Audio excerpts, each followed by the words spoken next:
All right. Are you interested in having a closer connection with your parents or your children? Are you frustrated about your family relationships? Do you feel that they don't understand your perspective?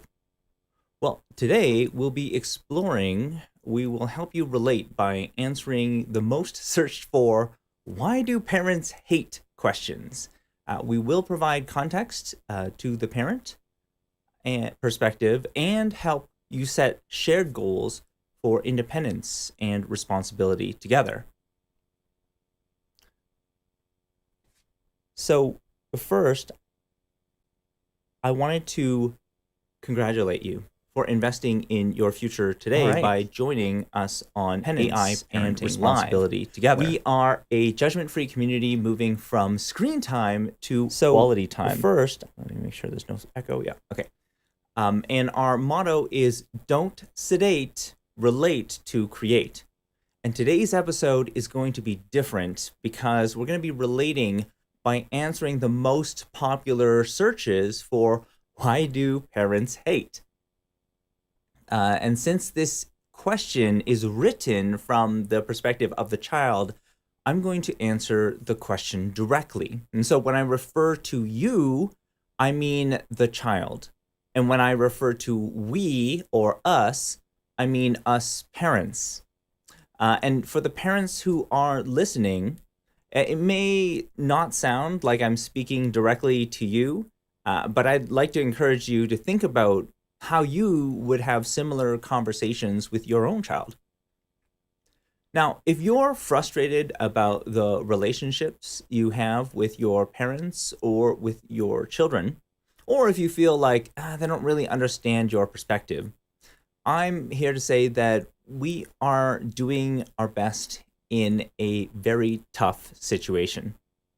No one prepared us for how AI would change our world. And AI today determines what we watch, how we play, who we play with, how we learn, teach, and test, who are our friends, who do we date, how we work, how we get paid, how we get evaluated. We could not have predicted how big tech would concentrate power by harvesting our data and controlling what we pay attention to. So, parents today are a unique generation. We didn't grow up in a world of smartphones or social networks and AI. However, for a lot of kids, this is all you've ever known. And so, since parents remember this time growing up without the tech, the world that we experience today doesn't seem normal to us. You know, as social activities happen more online, we you're starting to develop these words, these memes, and this whole new culture. And this is making it even harder for your parents to speak with you. It's leading to this great divide between you and your parents. And of course, that's leading to more frustration, more yelling, more anxiety. And so we are live today to answer your most urgent questions. I'm going to ask for your participation in the chat because that's how we learn and grow together. You'll get a lot more from our time together if you're actively asking questions inside the chat. So the first question is, can you hear me? Say yes. Yes, if you are joining us live today. Perfect. Yay. Okay. So I can see we've got 5 on the call so far. 2 on Facebook, 2 on Periscope. So thank you for joining us. I do really appreciate it. And like I said, this session here today, it's for you guys. So let me know if there's any questions. And maybe as you follow along, you'll have some questions. I'm happy to answer them. That's what we're here for. So today, like I mentioned, the topic that we're going to explore is why do parents hate? And so we're going to explore the top 3 auto-completes to why do parents hate. So the first category is going to be video games like Roblox. I don't know why Roblox keeps appearing on the top. The second is going to be YouTube channels like Cailou, Cailou,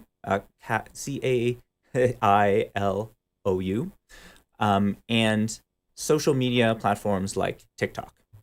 So, and that, let's jump into the first category.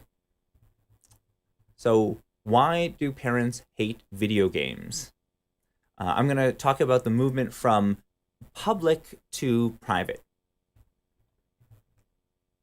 So, when I was growing up, consoles and computers were fairly expensive. So, we usually only had one that was shared with the whole family.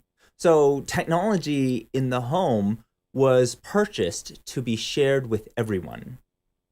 What this meant was that every game we played was public. Our parents may not have known all aspects of the game, but they would at least be able to talk to us if we got upset because of the game. There was a built-in assumption that what we did with computers or game consoles was public. So there was a strong level of accountability for our digital actions. Now, over time, laptops were introduced and they became smaller and more affordable. And suddenly our actions online were assumed to be private. No one should know about them except us. So this expectation of privacy from your own family only grew with the arrival of smartphones and laptops behind closed bedroom doors. Because, I mean, this was another thing that was widely searched. It's like, why do they invade my privacy? Why do they check my phone? That was a big area of concern too. So now you may have heard the quote already. You are the average of the 5 people you spend the most time with. And that means that everyone in your life counts. This is from the renowned businessman and speaker Jim Rohn. Well, it turns out that this is backed by the research as well. The research from UC San Diego and Harvard Medical School revealed how even friends of friends can impact our behaviors. So if you were friends of a smoker, you were 61% more likely to be a smoker yourself. If a friend of a friend smokes, then you were 29% more likely to be a smoker. Now, what about if a friend of a friend of a friend smoked, then you were still 11% more likely to be a smoker, even if you had never met this person before. Now, researchers also found similar patterns in obesity, and on a positive note, they also found it with happiness as well. So if you're around more happy people, you're much more likely to be happy. Is this making sense so far? Yes? Awesome. The network of your peers has a direct impact on your behavior. It just makes sense. It will rub off on you even a little, even if you've never met them, because, I mean, your peers are influenced by others. Now, of course, as parents, we can get anxious when we see our children playing a lot of video games because we don't know who you are, who you're hanging out with. You know, are they people who lift you up and they challenge you to reach even higher? Or are they people who take you down and they make you feel sad? Ah, thank you so much. So Alice is saying yes. Awesome. And then one other thing she said was, this is so important to know. Thank you for sharing that. You know, parents are not hating on games per se, but if you're spending more time on Roblox than you are with your family, then we're not going to feel good about it. So more anonymous games also, and this is important, it means more risky behaviors. And the reason for this is because you feel more disconnected from the consequences of your actions. So what happens when others feel that they can do whatever they want without consequences? They end up saying things that to other people that they would never dare to say in person. Like, why do people engage in bullying at all? Well, for the bully, tearing others down means that they can borrow your status and that they can feel better about their own, possibly self-limited self-esteem, right? Like maybe they don't feel that great about themselves. And so when they bully another person, they borrow their status, so they reach a higher status, and they feel better about their own situation. So this is not often about you. They're not actually often criticizing you. They're actually criticizing themselves. So I just want to be clear, like if you or anybody who's watching this is experiencing bullying, I'm here to say that you are not what others say about you online. You are valued, even if you don't think that right now.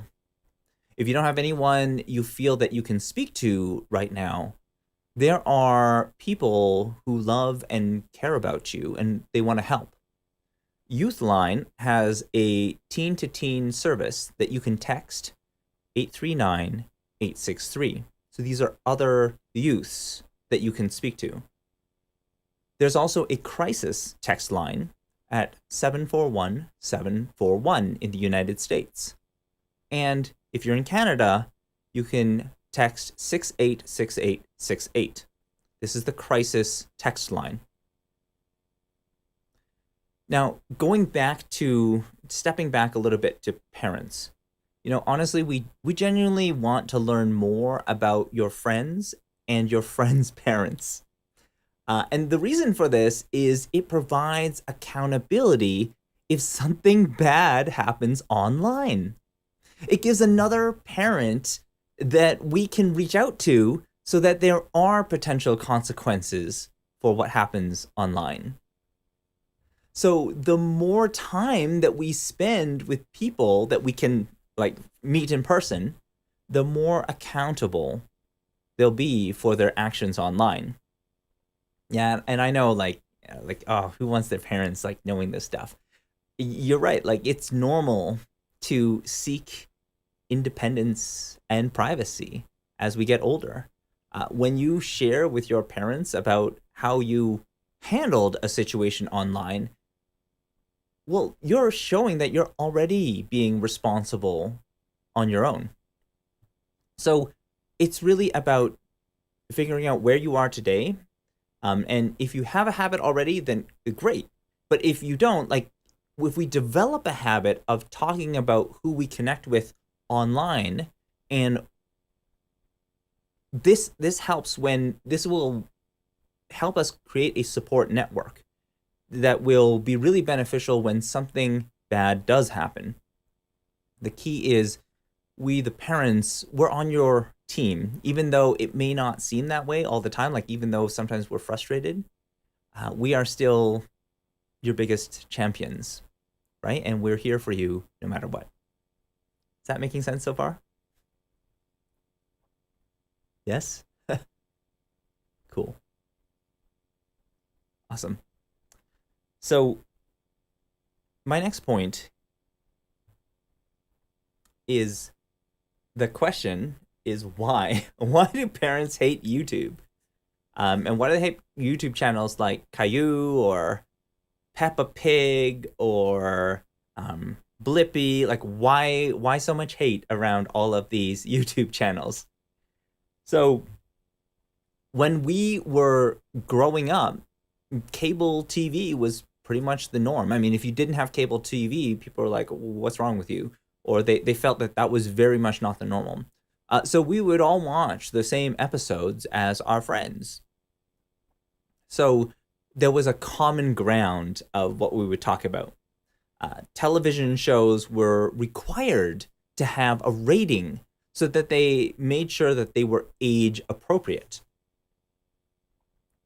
Now, this means that all of the content was carefully reviewed by the content raters, and often shows were revised so that they would get a lower age rating so it could appeal to more children or more families. But we're in a very different world right now. Today, over 500 hours of video is uploaded every minute on YouTube. So it's no longer possible to review all of the content that is uploaded, like including this stream. So if we rely on, so we have no choice but to rely on AI to make automatic decisions for us. And these decisions are based on how much time, watch time, you spend watching certain shows. And so the longer you spend watching, the more ads that can be presented and the more money that YouTube makes. It's not just YouTube, like any social media platform also uses the same technique as well. So if you're on Instagram or TikTok, it's the same. Snapchat is also the same. So this means what you get presented next on YouTube doesn't depend on content ratings by people, but it's really about what makes you watch longer. And there's an evolutionary explanation for the, let's call it the aggressive and the promiscuous Elsagate videos on YouTube. So everyone's familiar with Elsagate? These were extreme videos that featured Elsa, like somebody dressed as Elsa, wearing promiscuous clothing or in relatively violent, like types of aggressive acts. And so why? So why did those ones bubble up to the top? Why were those shown on YouTube Kids as some of the most popular as opposed to other videos that are uploaded? Well, since we don't consciously control those milliseconds that we spend watching videos, our unconscious animal instincts take over. If you think about it, aggression, it's connected to survival, right? Like we needed it to survive. And arousal is connected to reproduction. And so there's just like inherent things that caused us, like just evolutionary things that caused us to watch those a little bit longer. It could be just a few milliseconds. Not that we were consciously trying to watch those things. No, by no means. It's just we don't control those things. We don't control how many milliseconds we watch posts. So how does all this connect to animated characters like Caillou and Peppa Pig? Well, it means that the shows where the main character is mean or aggressive to their siblings, for example, maybe they're not sharing any of their toys, or maybe they're saying mean things to their parents, those generate more watch time. Because I mentioned like aggression, like we just tend to spend a little bit more time if the post is more aggressive. Blippi, are you guys familiar with Blippi? You watch that show? It's like a really young kids one. It's another example of extreme aggression. Because Blippi And I love this explanation from other, like they're media creators for children. It's part of a Facebook group that I'm a part of. They said that it's this kind of extreme aggression where he exists in a world that's focused on things like fire trucks or helicopters rather than people. See, what's interesting about this is that in this case, Blippi, he exists in this world where everyone else who might compete for the same toys has been defeated, has been conquered. There's just you and the toy. There's nothing else there's nothing else holding you back, right? It's a very interesting way of looking at children's media. That it was really the children and media side that exposed me to this. But is that making sense so far? Like, how is the media, like, how is it different than what we watched? Say, what parents watched as kids? I mean, just contrast this with your parents being exposed to Sesame Street as children. And you see that a lot of the focus in that show was on modeling. How do we relate with other people? Or maybe it wasn't people, it could be Grover, or it could be one of like Cookie Monster, it could be like other characters, but it was about relating with others. And what this show did is it reinforced what parents were already saying, which made parents like a lot more comfortable putting their kids in front of it. And there's an issue though. It's not going to generate as much watch time as something that is the complete opposite of what your parents tell you to do. Because as a child, like that's exactly what you want to do. It's one of the reasons why, like Curious George, he's always like super curious, and like parents would want him to not explore, but he always wants to explore. And that's kind of what makes that show fun, right? It's just doing the opposite and seeing what the consequences are. But in this case, it's just any show that, you know, shows aggression, because the algorithm, the AI, is not really looking for, you know, what's going to be beneficial for your kid. And this is key because we wonder, oh, there's like a lot more like behavioral challenges. I previously talked about those 5 people, right? Like I mentioned before that we are really the sum of the 5 people closest to us. So if we spend a lot of time watching an influencer on YouTube or a channel on YouTube, we are very likely to take on some of their habits as well. So that's why it's very important for us to make sure that that person that they're watching, as parents, that there's somebody that we want to become, we want to be like them, before investing the time and the attention on that particular character. So, you know, overall, it's not meant to be a rain on your parade. You know, at the end, we parents, we're just curious about your interests, and what we want to do is we want to see how we can help you achieve your goal quicker, faster. Is if there's anything that we can do, if there's anybody that we know that can help you with your goal, we want to reach out to them. And so if we build this habit of teaching what we learn online, so you watch a video and then for the purpose of learning how to do something, and you decide, okay, I'm going to teach it right away, or I'm going to show somebody how it works, then we're going to remember what we watched because we're using it right away. And this is the key about our memory, is our brains are wired like such that we can sit for hours watching video after video and not really learn anything. Our brains are incredibly efficient at forgetting things that we don't use. So it's better to just start doing something first and then watch the videos about the skill that you're missing, rather than just watch a bunch of videos first. So Is that making sense so far? Am I on the right track? Is this helpful for you? Let me know in the chat. I would love to hear your questions if you have any. And if you don't, like, that's cool. Like, you can ask them afterwards as well. I'm here.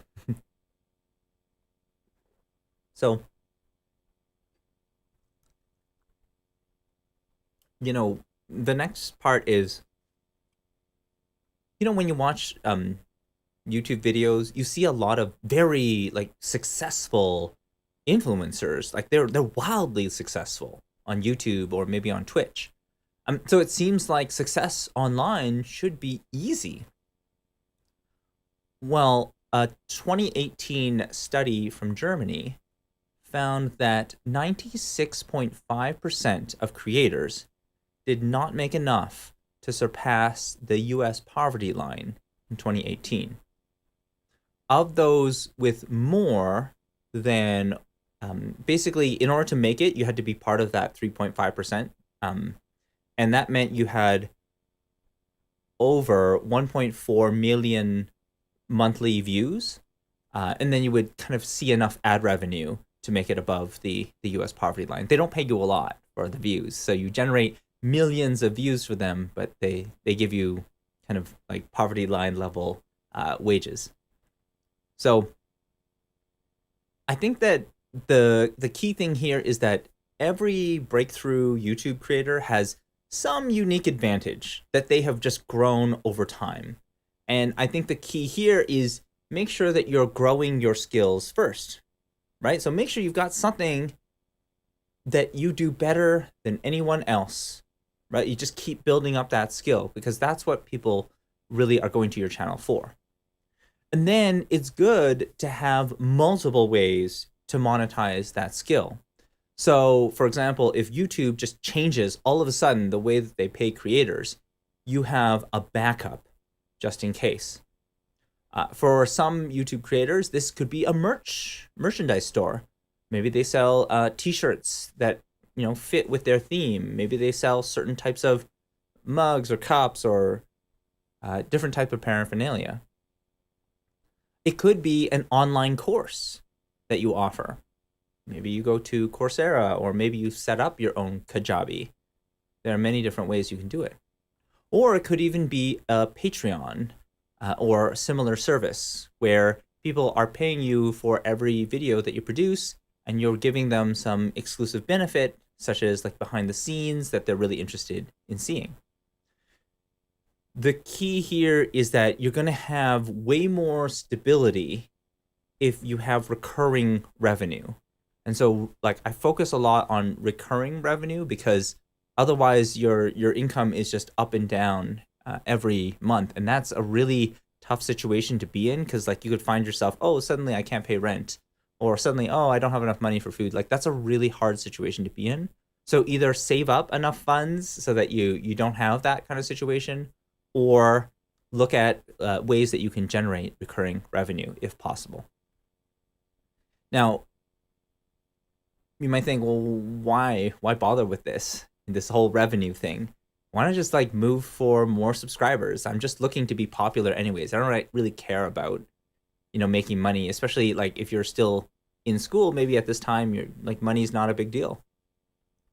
Well, keep in mind that your number of non-paying subscribers is simply a vanity metric. Having millions of non-paying subscribers, I mean, it feels good, but it doesn't necessarily put a living wage into your hands. And so the key is maybe don't expect that to be your main source of income to start. Many of the people that I've seen, edutubers that have moved full time, they had some other job. They worked in a different place to start with. And they already were successful before they decided to quit their job and then go full time. And if you can, congratulations. I mean, that is a great place to be in because then you have a lot more creative control. And that's in some cases better than having another company tell you, oh, you can only talk about certain things. But the key is you're running like a new business, essentially, when you're running a channel. So make sure that you're testing the value hypothesis and you figure out like what you can do better than everyone else that people will pay for. That's the key. What will people pay for? If you're not sure where to get started, I'd say, well, you've already got followers. You've already got some people who are watching. Just ask them. Find out what they would like to see from you. What else what would be really helpful? Sometimes, going, hey, like for example, Alice is on the call today. Do you mind if I use you? Say like, Alice, hey, I see you're watching my channel. Is there anything I can do like to help you with where you're going right now? What could I do to help further your goals? And just like be genuine. We're trying to help each other out. That's the purpose of these things. And so sometimes we don't know, and sometimes it takes a while for us to get started. That's okay. We don't need to have everything figured out. We just need to be talking, because at the end of the day, it's not really influence unless there's that back and forth. That's like one of the reasons why I love live is with live you can have a back and forth conversation. You can ask questions and you can see people's responses. This is great. So, all right. Before I move on, because I do want to talk a little bit more about building that following, and it relates to the next question. Is there any questions that you have about YouTube or about any related videos? Is what I'm explaining so far making sense? Is it sinking in? Just want to make sure if you're able to put it into the chat, that helps me a lot to know that I'm on the right track.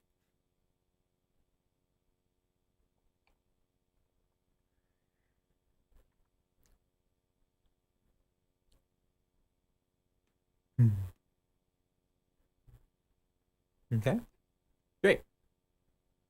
So next, here we go. Let's talk about social media. So why do parents hate social media platforms like TikTok? So this is an interesting one. To me, I have the slides.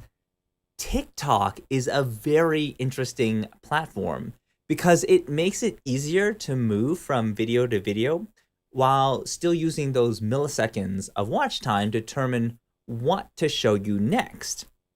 And so what this does is it leads to more aggressive and more suggestive content, as we had discussed earlier with YouTube.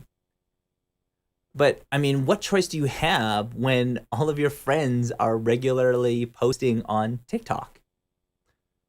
I would say like the point of social media is to have that social interaction, right? And not necessarily for you to be the celebrity, but like just to have interaction with other people. So even if you aren't actively posting or you don't feel comfortable posting, you can still be active by commenting rather than just posting a bunch of stuff about yourself, right? It's about engaging with other people, and how would you want to be engaged, right? Like how would you want other people to speak to you? And so when you're posting and you're talking about other people's stuff, that's a way of building that connection. However, if you do want to post things, and that's no problem, like a lot of people choose to do this as well, just keep in mind how it might be used against you in the future. Look, I get it. Like, parents also did things when we were young that we aren't proud of as well. Some of it is saved in photo albums, some of it's stored online.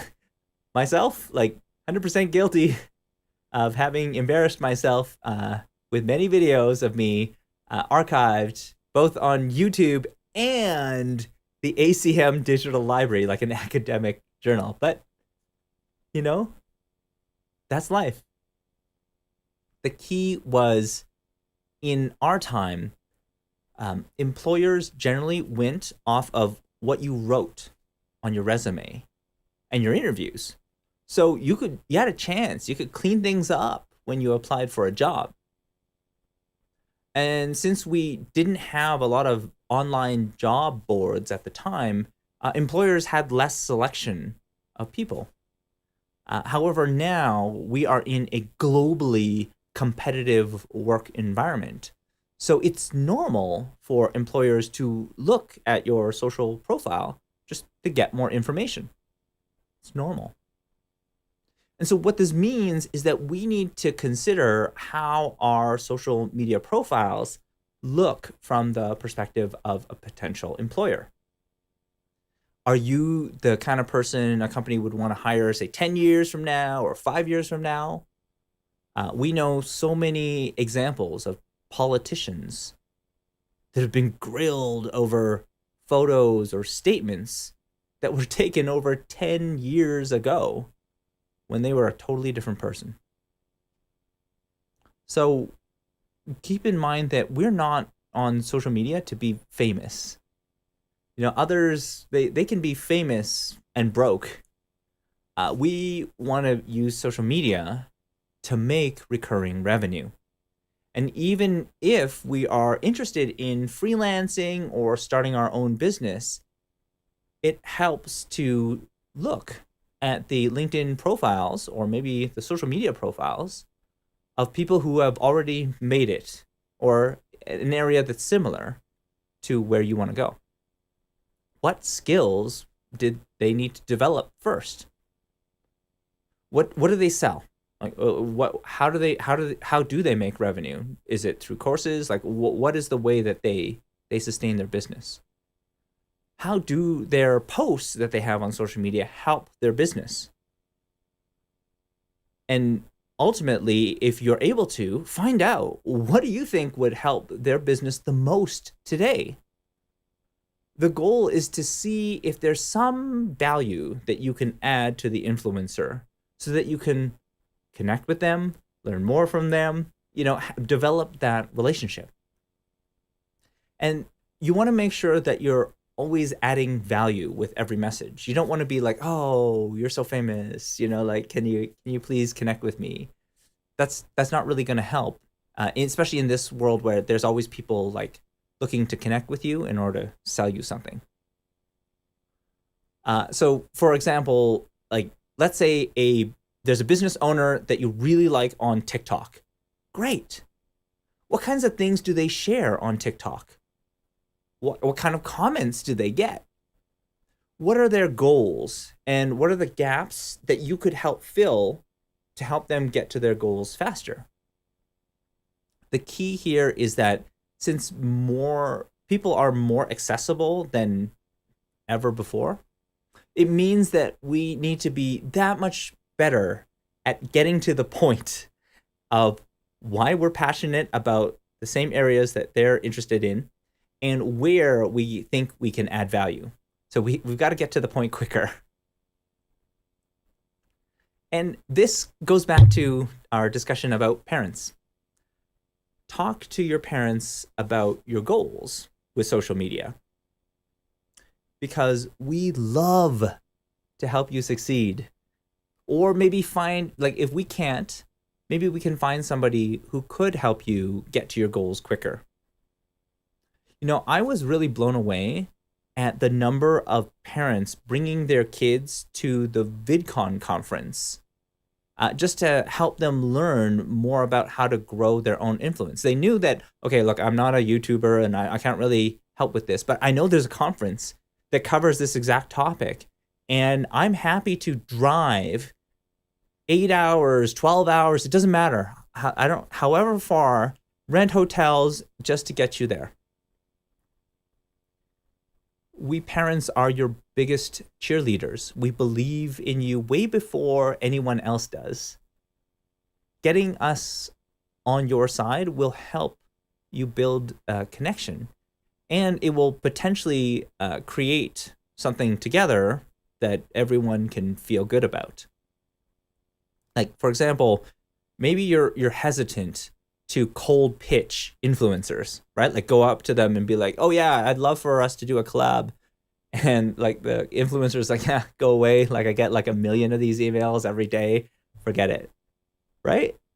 Like if you run this on your own, you're going to have a much, much harder time. But even having a parent that you can role play with can make a huge difference for your confidence, your tonality, how you speak to other people.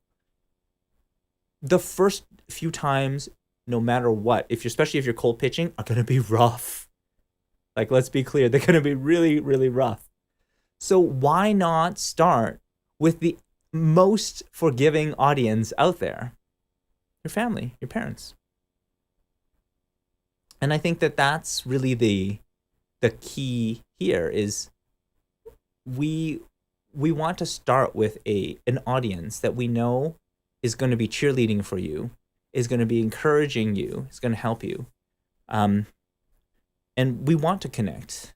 Like, honestly, we want to build that relationship, and maybe you do too. Or maybe you don't, I don't know. But if you do, sharing your goals for people, making them public, is one of the best ways to see momentum towards your goals. I know this because this is exactly what I did. I said, yeah, I'm going to run a live stream every single week. I'm going to post things on a regular basis, just making it public, getting others to see my stuff, like making things public. It seems kind of weird that you're making this public declaration to the universe saying like, yes, I'm going to be moving in this direction. And you see things happen. It's amazing. But people will not know what you want to do unless you start making it very clear and very explicit. You have to make that declaration. And if you're having trouble choosing one thing or having that, like, why not have more advice? Why not have more opinions that can get you towards the best idea for you right now? Right? Like, not every parent is going to be supportive of everything, but at least hear them out. Like, you don't have to follow exactly what they say. Ultimately, your decisions, you can go with what you want. But I think the key is there anything that would be helpful there? Is there any information that you can use? My approach has always been like, you can learn from everybody. Don't think that you know more than everyone, because then you'll never learn anything. So if you think you know more than somebody else, like, oh, I'm smarter than that person, or I know more than that person, you will not learn at all. Whereas if we decide, you know what, no matter what, this person has some knowledge, they have some experience that I don't have, you are going to find that you're going to learn a lot more. You're going to grow.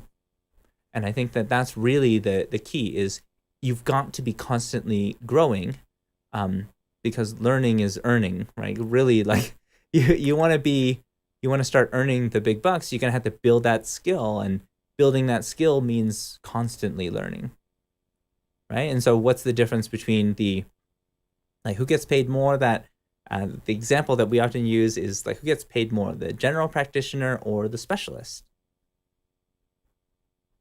It's often the specialist. And why? Why the specialist? Because that person has built a skill, like a very high level of skill in one particular area. And you can't go to other people in order to get that. So it means that the skill doesn't get commoditized. And you think like, oh, maybe that's not a big deal. I'm like, it's the same skill that you use for even becoming a pro gamer, right? Like, programmers, they don't just keep playing the game on their own and expect that somehow they're just going to naturally improve. They play, but then eventually they get a coach. And the coach is the one who has objectivity on what they're doing. And it says, like, you're doing really well on these things, but these are some other things that you could really improve on. And that's going to make a big difference for your performance in even some of the pro games. And so I looked at it before. There are online programs for coaching, even for pro league sports. And that's great. Just like any sport, like, you want to have a coach, somebody who can guide you. And I think that is where it becomes really interesting, because everybody's unique. Everybody moves at a different pace. Everybody has different things that they want to focus on.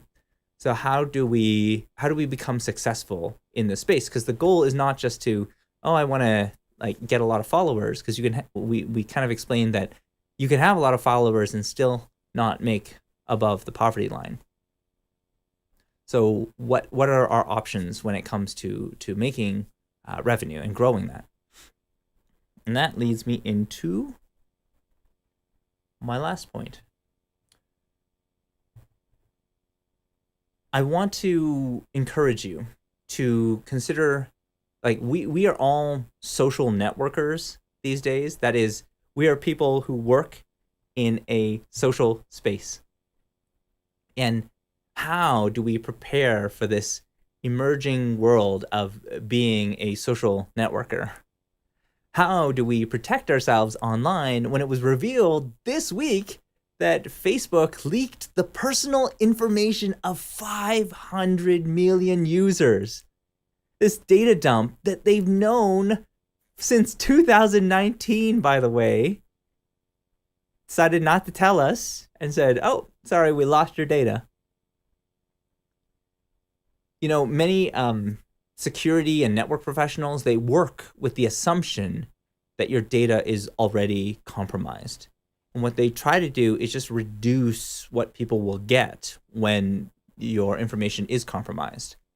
And so, yeah, okay, on one hand, this can just mean, oh, maybe less photos of your image online, and maybe more images of the work that you've done or that you've created. But in a counterintelligence world, you can also use false data so that AI doesn't try to fill in the blanks for you. So if you put in like a fake address or a fake location or something, that can be better potentially for protecting your security than actually leaving it blank. Because leaving it blank means, oh, it's time for the AI to go and search for where your actual address is. Or, oh, you left the phone number blank. Let me go and find that. So it's good to have a bunch of like fake phone numbers and stuff just in case, like if you're really concerned about the privacy side. And it's also about learning more and understanding about artificial intelligence and what kind of content that AI prefers to show us. Because that's going to have a big impact on how we react online. It's going to have a big impact also on our mood as well. And finally, it's also about taking like regular breaks away from the technology so that we can reflect. I've heard this described as a tech Shabbat, which just means like a day of rest a week maybe, where you just say, you know what, we're going to have a screen-free zone, screen-free time every week just to spend that time to reflect. And so to me, this is like if any of the things that I described, like they sound like something that you might be interested in, I'd love for you to apply for AI Parenting Insider. I'll show the slide again.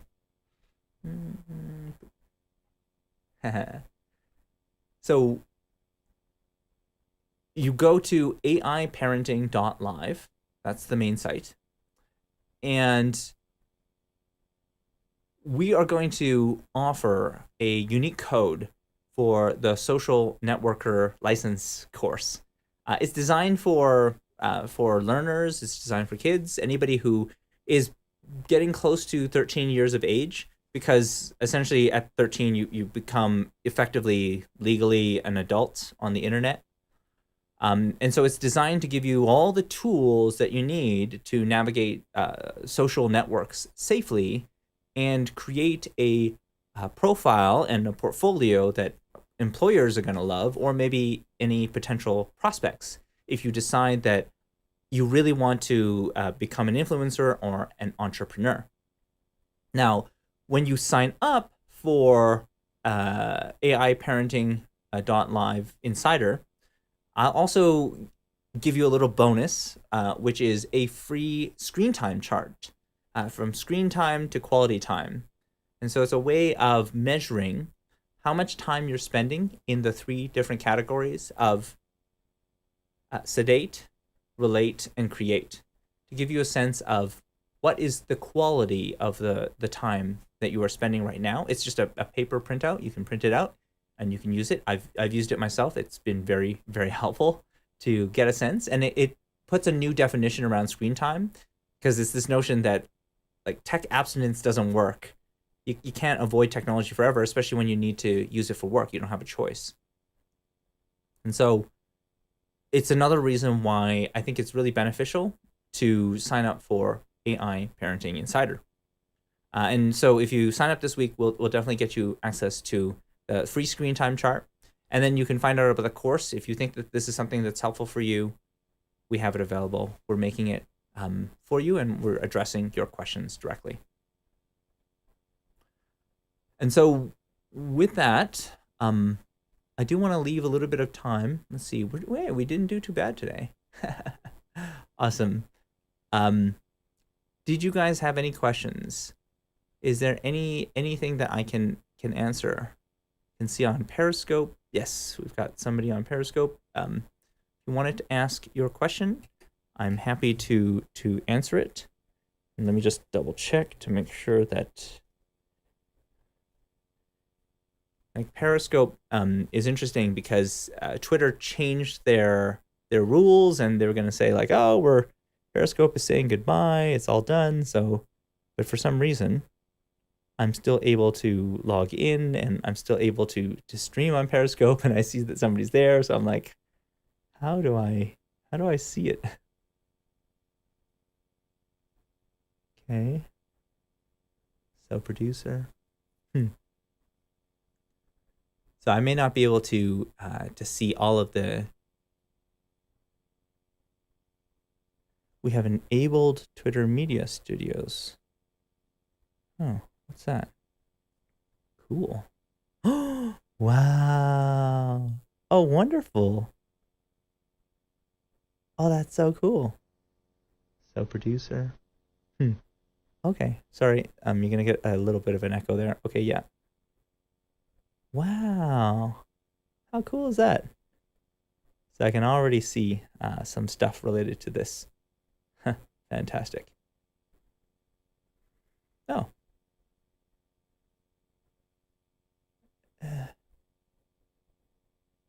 Interesting. Sorry, you're gonna get a little bit of an echo there. Okay, yeah. I'm happy that you were able to attend today. I want to wish you a happy Easter. Some stuff related to this. I think this is a good time to think about connection.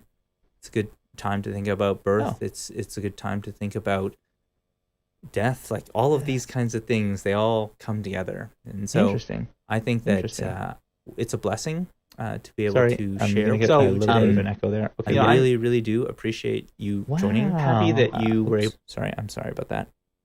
Close that. I do appreciate you joining today. Thank you again for joining. I look forward to our session next week, where we'll have a chance to speak to Code Equity, Keying Girls into Coding. The author, Tara Linney, she's going to be sharing with us live as well. So thank you all. We love you. We appreciate you. And we are here to help. And so if you ever need anything, reach out to us. Thank you. We'll see you next week.